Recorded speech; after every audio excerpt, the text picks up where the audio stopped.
Армысыздар, сіздермен бірге Диас Ораз. Бұл кезекші бөлім бағдарламасы. Төтенше жағдайлар, атышулы істер, қылмыстық тергеу мен заңдағы өзгерістер. Осының бәрі алдағы 5 минут бойы біздің бағдарламада. Түркістан облысындағы арнайы операция. Ұлттық қауіпсіздік комитетінің қызметкерлері 4 адамды ұстады. Қауіпті ойын. Астанада ұсталғандарының бірінің әйелі полицейлерді алдамақ болды. Жылқы құдыққа ағылады. Құтқару операциясының видеосы тарады. Алматыда адам өлімімен аяқталған жол апатынан кейін жеңіл көлік жүргізушісі ұсталды. Бұл туралы қалалық полиция хабарлады. Көлік тізгіндеген әйел автобусқа соқтығысқан. Оқыс оқиға ірі ойын-сауық орталығының маңында болған. Бір жолаушы қаза тауып, 20-дан астамы жарақат алды. Науқастардың аяқ-қолдары сынған, жағдайы орташа ауыр деп бағалануда. Қазіргі таңда адам өліміне әкеп соқтырған жол көлік оқиғасы дерегі бойынша қылмыстық кодекстің 345 бабының 3 тармағы бойынша қылмыстық іс қозғалып, тиісті сараптамалық зерттеулер тағайындалды. Ұлттық қауіпсіздік комитеті Түркістан облысында 4 қазақстандықты ұстады. Олар терроризмді насихаттады деген күдікке ілінген.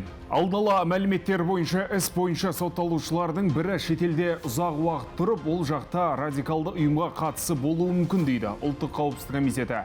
Тінту кезінде олардың әрекетіне қатысты діни әдебиеттер мен басқа да затты айғақтар тәркіленді. Қазір сотқа дейінгі тергеу амалдары жүргізілуде. Күйеуін қорқыту үшін полиция шақырған. Ақмола облысының тұрғыны күйеуіне тәртіп сақшыларының қатысуымен қойылым қойды. Бөлімге отбасылық жанжал туралы қоңырау түскен, бірақ іс жүзінде ондай болмаған. Полицейлер келгенге дейін ерлі зайыптылар коммуналдық қызмет ақысын төлеуге қатысты жанжал шыққан. Кенеттен әйелі ақы төлегісі келмеген күйеуін қорқытпақшы болыпты. Полиция бұл алғаш рет емес екенін атап өтті. Соңғы 5 күнде Қосшы қалалық бөліміне тұрмыстық зорлық-зомбылыққа қатысты 3 жалған қоңырау түскен.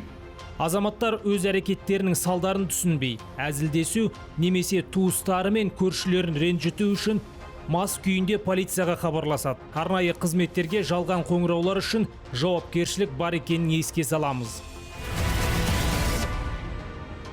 Астананың тергеу изоляторында қамауға алынғандардың бірінің әйелі тыңшылық ойынын ойнауға бел буыпты. Әйел уақытша ұстау изоляторының қызметкерлері үнемі қырағы екенін елемеген. Ол күйеуіне iPhone телефон радио қабылдағышқа тығып алып бермек болған.